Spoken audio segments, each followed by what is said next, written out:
Okay, to facilitate the smoothness of today's lesson, I'm going to put a few of you in a position where you can help me to admit any guests should they come in. I will just pick the people on the top of the list, okay? So Adrian and Ariel, can you help me to admit people for today, okay? So the two of you, if you see anybody waiting in the waiting room, right? I've assigned you as co-hosts. Please make sure that you admit anybody along the way during the lesson so that I don't have to interrupt my lesson in order to admit them. Okay, thank you very much, Ariel and Adrian. So those of you who come in a little earlier, next time I will try to put you in charge of being co-hosts so that you can assist me in taking attendance and also in admitting people, right? That way we can all have a role to play and it's a little bit more active lah. Right? So if you want to take a position of responsibility, you want to help me, right? Come a little bit earlier, then I will assign you as co-hosts and maybe even hosts so that you can help me with the clicking of slides or with the,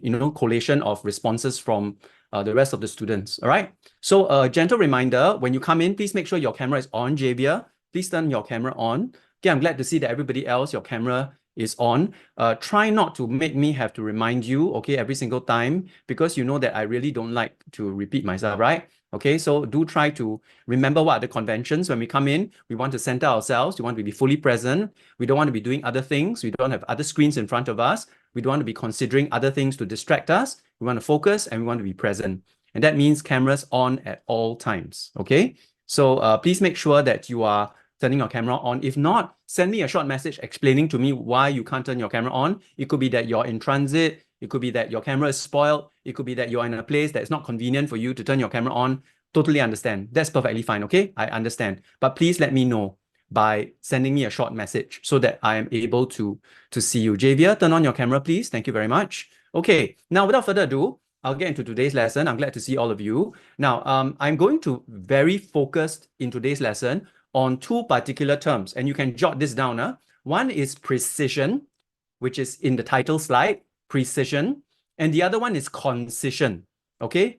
Which is spelled like precision, but instead of P-R-E is C-O-N, concision and precision. They are related ideas and they influence your writing quite powerfully, and I will show you how they influence your writing, okay? So remember in the last section, we talked about how we use the parallel structures, right? All the different kinds of parallel structures to beautify and to add detail to our writing. Today is going to be the opposite. Instead of adding, right, we are going to learn how to cut away, right? So when there are too many things, right, your reader cannot focus on the important things. So precision and concision is a cut away technique, right? Remember parallel structures last week was an add-on technique. So adding on important things and cutting away unimportant things is how you make your writing pure and clear and good, right? I say again, pure and clear and good, which is, by the way, a parallel structure, right? I'm using an adjective parallel structure here to describe your writing using pure and clear and good as a parallel structure of adjectives, okay? So today I'm going to teach you precision and concision. And these terms you will use in secondary school as well. In fact, this will be a bigger, more weighty subject when you go to secondary school because this is a secondary school concept that I'm simplifying to primary school level right now, okay? Now let's go without further ado. Okay, so today's focus, we are going to express our ideas precisely, precision, and concisely, concision. And I will explain to you what each of these terms mean, right? The opposite of precision is redundancy. The opposite of concision is wordiness, right? I'll just give you that hint. The opposite of precision is redundancy. The opposite of concision is wordiness, okay? So if you know what is wordiness and redundancy, then you will kind of be able to guess what is precision and concision, okay? Let's see if anybody here has an inkling or an idea about what precision and concision means. So if you want to write down notes, right, you will write concision, then you put a dash. The opposite of concision is wordiness. Precision, opposite, redundancy. Okay? So that's how you take your notes down. So concise, opposite, wordiness. Precise, opposite, redundancy. Anybody wants to guess what is precision and concision before I go into the answer? Okay, Shani, go ahead. Can you give me just one? Just give me one. Unmute yourself. Precision is like being very accurate. Okay, thank you. You use another word to replace precision, the word accurate. And the word accurate is clearer, is more easy to understand than precision. So yes, I agree. You are being more accurate. You're being precise and accurate by using words that are accurate. You remove words that are inaccurate and you replace them with words that are more accurate. Okay, that's precision. Anybody kind of knows what is concision then? If precision is that, then what is concision? Adrian? Clear, like very understandable. Okay, It's very clear. that's actually both, right? Both precision and concision will add to clarity. Okay, but I want something more narrow. I want something only concise. Okay, so you're not wrong, Adrian, but I want something a bit more accurate. Anybody else? Or if Adrian, you want to try to guess again, what is concision? If the opposite of concision is remember I said wordiness, right? If the opposite of concision is wordiness, then what is concision? Nicholas, go ahead.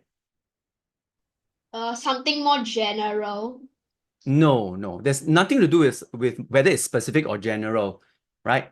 It's to do with not being wordy. To begin with, do you all know what is wordiness? No? Who knows what is wordiness? Who knows what is wordiness? Nicholas, tell me what is wordiness. Like using a lot of words. Yeah, very good. Exactly. So what's the opposite of using a lot of words, Nicholas? Using less words. Yes, correct. Exactly. So concision refers to how you use less words to communicate the same idea, right? So normally if you use 10 words to communicate an idea, right? Isn't it better to only use 5? If you can communicate the same idea with 5, doesn't that save you time, energy, and effort, both to write out that 5 words, as well as for the reader to read it? Don't you think so? Right? So if you're a super busy person and you're trying to read something, don't you think reading 5 words is faster than reading 10? Especially if the message is exactly the same, right? So this is a powerful skill in real life. If you are able to write concisely, then you will be loved by everyone. Because people who are tight for time will love your writing style because you can get across the same information in half the time, in half the effort. So that's a powerful concept. So to be precise, accurate, while at the same time being concise, short, is a powerful skill that you will learn more of in secondary school, but I hope you can begin to start to think about in primary school. Okay, so here in primary school, let me be clear, nobody's asking you to be concise and precise yet, but I'm asking you now because I think you're capable of it. Okay, and if you start earlier, by the time you get to secondary school, this will become a skill that will be seen in many aspects of language learning. If you're writing summaries, if you're writing articles, if you're writing, like a short paragraph to introduce somebody, all of these things require precision and concision. It's a life skill. Okay, so why not start early since you all can understand it? All right, so today we're going to do this, right? And thank you for your responses. Let's define some key terms. So precision, like you all correctly mentioned, Adrian and Xuan Yi were mentioning this to us just now, right? And Nicholas added to it as well. That precision refers to the act of communicating clearly. So remember, Adrian mentioned clarity, and accurately. Remember, Xuan Yi mentioned accurately, using right words and phrases and details. So you choose correctly.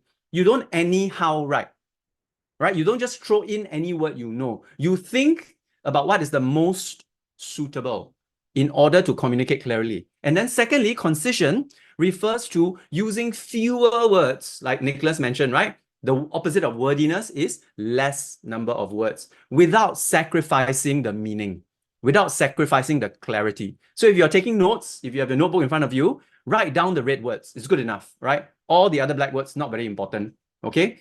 I will send these PowerPoint slides to you, but honestly, nothing beats writing your own notes, right? So I strongly encourage you to take this down in your notebook if you have one and add to it, because all of these things will come together when I start to fit all these strategies into one piece of writing, okay? And I'll show you how everything fits together. But right now, we're still dealing with each individual Lego block, right? So today's Lego block is precision and concision, these 2 blocks, right? And it is important that you understand. So when I speak about it in class, next time, you will know, oh, that's what Mr. Pang is referring to. I don't need to spend half an hour explaining to you anymore, okay? Which is what this half an hour is for. Anytime you forget, just come back to this video, right? So precision and concision are super important skills in any kind of writing and speaking.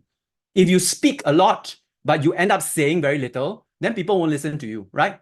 He just talks a lot, but actually there's no content. There's no, substance in what he's saying. But if you speak very little, but there's a lot packed into your substance, people will lean in and listen to you. They'll say, this person doesn't say very much. But when he does speak, every word is important. Wow, isn't that powerful? Then you want to listen to this person because he saves you time and he gives you a lot in return for comparatively less time that you invest to listen to him, right? And it's the same in YouTube videos and any media that you consume. If you watch somebody and you listen to them, you realize actually, wow, they think before they speak. And when they speak, right, what they say really matters, right? I hope Mr. Pang is a little bit of an example in that case, right? I try to be very deliberate. I try to script what I say so that when I speak, my words have more meaning with less time. Okay? So it's the same skill I'm trying to teach you all today. So when you speak, be very deliberate, precise, and concise in these two definitions, right? Do not sacrifice clarity and yet be very deliberate in the choice of words and what you leave out. Okay, let's move on.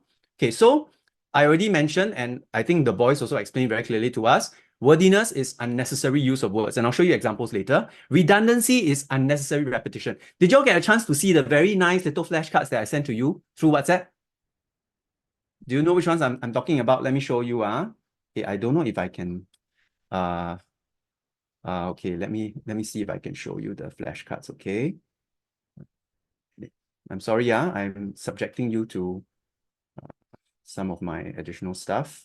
There we go. Okay.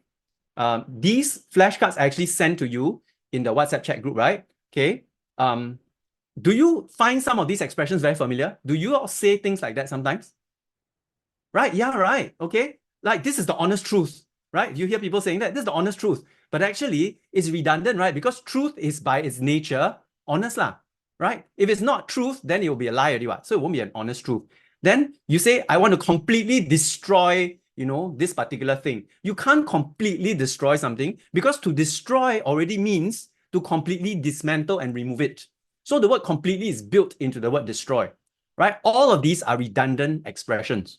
Now, do you see how common redundancy is, right? You are using two words when you could simply use one, all right? And that's basically what many of us in Singapore do.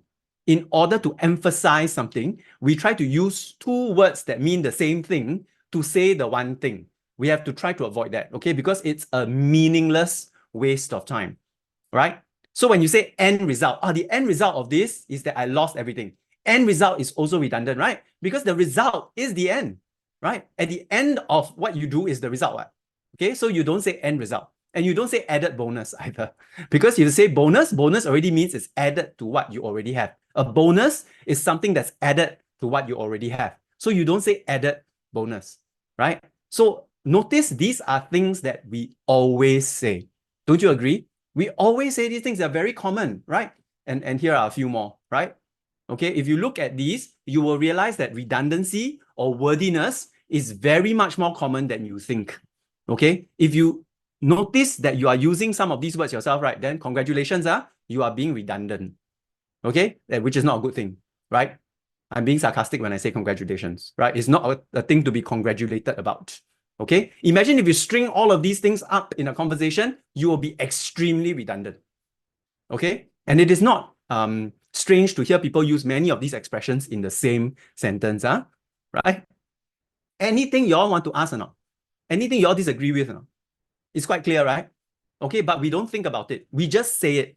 We don't really stop and think about what we are saying.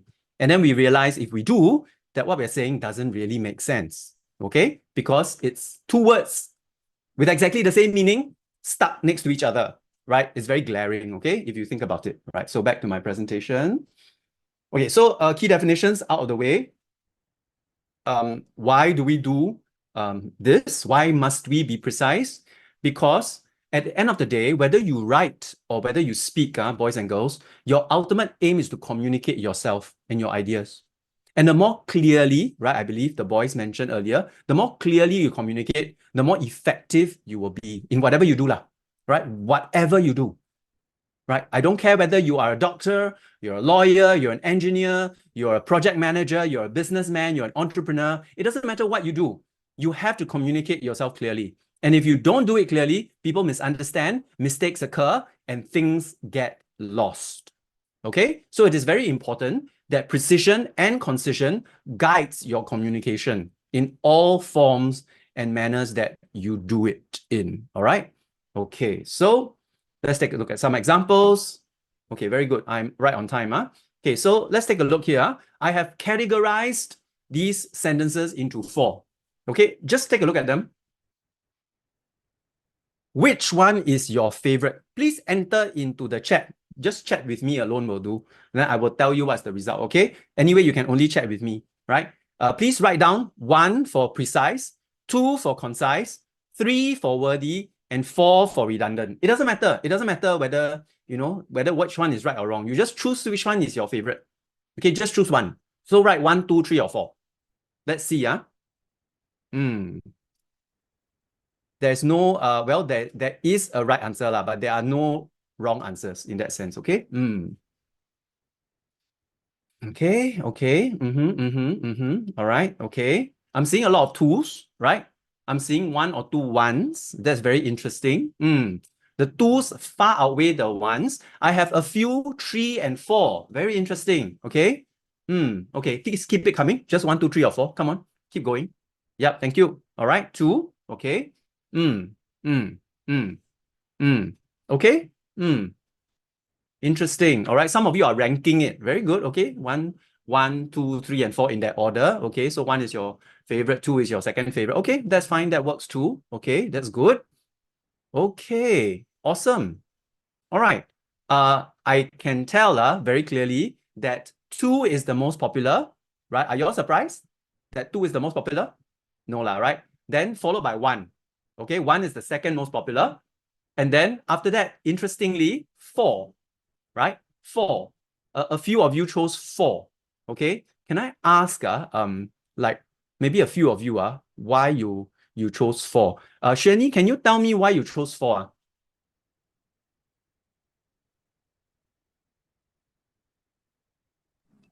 Because it's special. In what way? Like what drew you to it? What makes you like it? My most preferred flowers. Okay, so the most preferred, is it? But can you see that most preferred is a redundant statement? Because preferred already means the one that you like the most, right? You prefer something means you like the most, right? So most preferred actually is a redundant statement. But why does Shani like it? Because it sounds stronger, right? It sounds stronger than preferred. Correct, Shani? You like this statement because the most adds weight to the preferred. How many of you agree that it sounds stronger? Yeah, okay, I see Brian's hands up. I see Dia a little bit uncertain about whether to raise a hand or not. Okay, I see a few of you going yes. Okay, Nicholas also gave me a thumbs up. Okay, so some of you, in certain cases, right, redundant statements do add emphasis by adding the additional repeated word. Okay, so if you use it intentionally, it's not that bad. Okay, but you cannot do this accidentally. That's my point. Okay, Shani, do you get what I'm saying? You can use redundant phrases intentionally and very sparingly, but you must not do it accidentally because then it will appear very clumsy. Okay, but if you know what you're doing, yes, number 4 is doable. But I believe most of us fell into number 1 and number 2, right? And between number 1 and number 2, right, many of you chose number 2. Okay, can I ask why you chose number 1? Let's see. I asked somebody. Okay, Amelia, can you tell me why you chose number 1 and not number 2? Just your own words. Remember to unmute yourself. I prefer being precise, because like being precise, right? When someone tells me something like, oh, I like tulips, like I like flowers, I tend to wonder, oh, what do they mean? And I keep on overthinking, oh, what do they mean? Like I get the wrong thinking of what they're trying to tell me. So I like being precise. Okay, thank you. Thank you. I think that's great. So what Amelia is saying is that if she doesn't hear the more precise word, right, she will wonder to herself, what exactly is the person saying? What kind of tulip? Like, maybe there are 100 different types of tulips. What exactly is the type of tulip that this person is liking the most? It could be. So in this case, right, number 1, right, red tulips of the Tulipa genus, if those of you who are more scientifically minded, you will know that the word genus is a scientific term, right? That refers to a particular family of tulips that are different from all the other families of tulips. Is the genus Tulipa, right? So there may be a genus Tulipa, there may be a genus Tulipae, there may be a genus Gigante Tulipa, you know, so there are different families of tulips. And in this case, right, this person is being very precise to tell you exactly what family of tulip he or she likes, okay? So, right, some of you may prefer that because that gives an even deeper layer of meaning. But then there are most of you prefer two, and I would like to hear, like, why do you think two might be better than one? Okay, so let me just select. Okay, Ariel, can you tell me why you think two is better than one? Or what for you personally, why do you think so? Because I don't actually like saying it's like I'm not like those kind of precise person. So it's like I don't like saying like making it too precise, because sometimes when I say too precisely, I always get the feeling that I sound funny. Okay, interesting. So I think Ariel brought up an interesting point here. There may be certain times, right, where being too precise, right, sounds funny. How many of you agree? Do you know what I mean by, yeah, sounds funny, right? That means you're being too accurate already. People will think you're weird, right? If I just ask you what's your favorite flower, right, then you suddenly tell me my favorite flowers are the red tulips of the Tulipa genus, right? Then it may sound a little bit too much, right? That's too much information. I agree, Ariel. That's a good point. Jeanette, you also mentioned two, right? Is your reason the same, or do you have a different reason for why you chose number two? Jeanette? It's just easier to say. Okay, all right. It's easier to say, it's shorter, right? Right? So I don't have to spend so much time to add in a specific reference to what kind of tulip it is. True, many times when we communicate, right, we are communicating for convenience as well as for accuracy. Do you all agree with me? Like if I'm talking to someone, right, I'm not always trying to be the most accurate, but I might be just telling the person something to answer the question. So yes, it really depends on what's the purpose of my writing. Do you all agree with me? If I'm writing to a professor, then I might want to talk about the genus of the tulip. If I'm writing to my friend who won't care what family of tulip I like, I might just say, red tulips are my favorite flowers, right? If I'm writing to a person I'm trying to impress, right, then I might use something more wordy or more redundant so that I emphasize the importance of what I'm saying. Do you all get it, everybody? So this comes back to purpose, audience, and context, right? Why are you writing? Who are you writing to? And what exactly are you writing it for? All right, so it's very important to consider when we use concision and precision, to what degree do we want to be precise and concise, which I think is a beautiful example through our discussion today, okay? So all good, everybody, right? So now let's get into the skill. How do I eliminate wordiness and redundancy? How do I make my work clearer? How do I make it more accurate, okay? So there we go.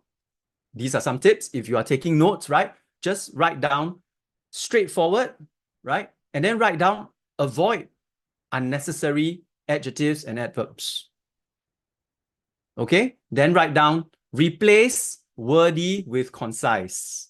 All right, those are the keywords, right? Okay, and then finally, all of this is editing and revising, right? When I go through my writing a second time after I finish writing, I'm looking out for how I can make it more precise and concise by applying all these different strategies, being more direct, avoiding unnecessary adjectives and adverbs, and replacing wordy phrases with concise ones. Okay, that's how I edit and revise so that the work becomes clearer and it becomes shorter and it becomes more impactful in the way that I communicate, right? So that's in a nutshell what we can do, right? So all good, right? So I think I don't need to say anything to this, all right? I already talked about this.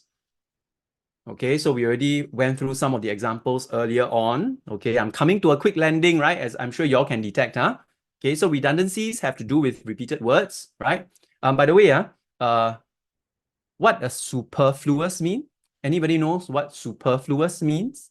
Does it mean a flu that is very super, Is it a superflu? No, it is not. A superfluous thing or a superfluous concept or idea is, what is it? What is superfluous? Okay, Dia, sorry, go ahead. Unnecessary.